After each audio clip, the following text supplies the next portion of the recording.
कैसा होगा। एक घटना सुनाता हूँ मेरे घर की और अपनी बात खत्म करता हूँ कि आने वाला हिंदुस्तान कैसा होगा, ध्यान से समझने की ज़रूरत है।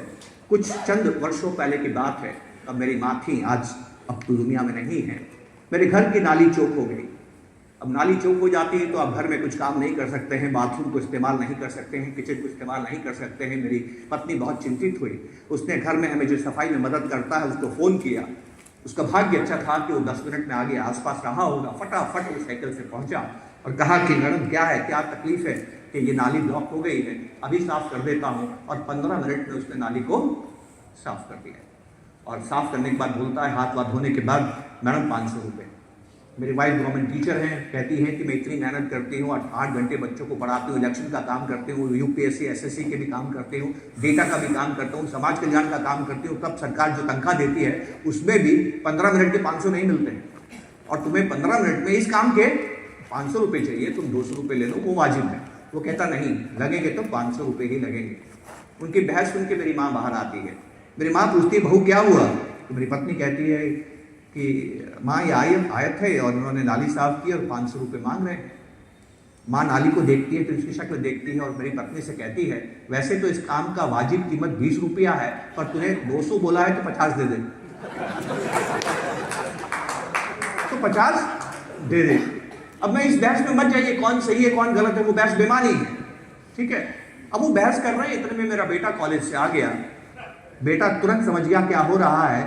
बेटा मेरी माँ अपनी माँ का हाथ पकड़ के घर के अंदर लेके जाता और कहता, माँ एक बात बताओ, ये 10 मिनट में आ गया, नहीं आता तो क्या तुम दिन भर कुछ काम कर सकती थी? तुम्हें कितना तनाव होता था? क्या तुम्हारे पास दूसरा विकल्प है? क्या तुम ये खुद काम कर सकती थी? मेरी पत्नी ने कहा, नहीं मैं कुछ भी नहीं कर सकती थी, और वो नहीं आता तो बहुत दिक्कत हो जाती।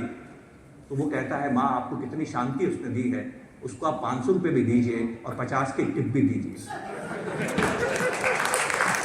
अब मेरे घर में 3 जनरेशन है। मैं इस बहस में नहीं जाना चाहता कि कौन सही है कौन गलत है। मैं सिर्फ आपको एक बात कहना चाहता हूं, आप 2025 में निवेश कर रहे हैं। 2030 का हिंदुस्तान, 2035 का हिंदुस्तान, 2040 का हिंदुस्तान मेरे बच्चे के कंधे पे निर्भर करता है कि माँ के कंधे पे। ये समझने की बात है। मेरी माँ तो दुनिया में। आप आने वाला समय कैसा देखते हैं, इसके लिए आपको बड़ों को नहीं देखना। हम सभी अपने वक्त में जीते हैं दोस्तों, हम सभी अपने वक्त में जीते हैं। हमें बच्चों से सीखना है। और मैंने एक बात गौर से दुनिया में देखी है, हर नया मोबाइल पिछले से अच्छा होता है। तो हमारे बच्चे हमसे ज़्यादा होशियार हैं, इस बात से सावधान रहिए। आपको नॉर्मली लगता है कि नहीं हम ज़्यादा समझते हैं बच्चों से, ऐसा नहीं है।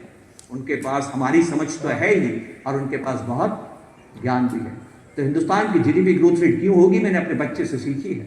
वो खर्च करता है, दिल खोल के खर्च करता है। मैं कहता हूँ, बेटा ऐसा खर्च मत किया कर, ये बुरी बात है। एक दिन बुलाया, 15 मिनट का भाषण बुलाया, देख मेरी जिंदगी से सीख, मैं क्या करता हूँ, पैसा बचाता हूँ और निवेश करता हूँ, पैसे से पैसा बनाने की कोशिश करता हूँ। वो मुझे कहता है, पिताजी मेरा 15 मिनट का भाषण सुनने के बाद में ईमानदारी से एक बात का जवाब दीजिएगा। मैंने कहा, हाँ बेटा बोल, ये जो आपने पोर्टफोलियो बनाया है और जैसी आपकी जीने की आदतें हैं, ये आप खर्च कर पाएंगे क्या? ये भी मुझे ही करना है। उसने गलत बोला या सही बोला? ये हर घर की कहानी है। तो एक तरफ तो सुनामी है कि प्राइमेसी बायस बदल रहा है, एक तरफ खर्चने की आदतें बदल रही है। बताइए आने वाला हिंदुस्तान कैसा होगा? फैसला आपका, चिंतन आपका, मनन आपका। नमस्कार, जय।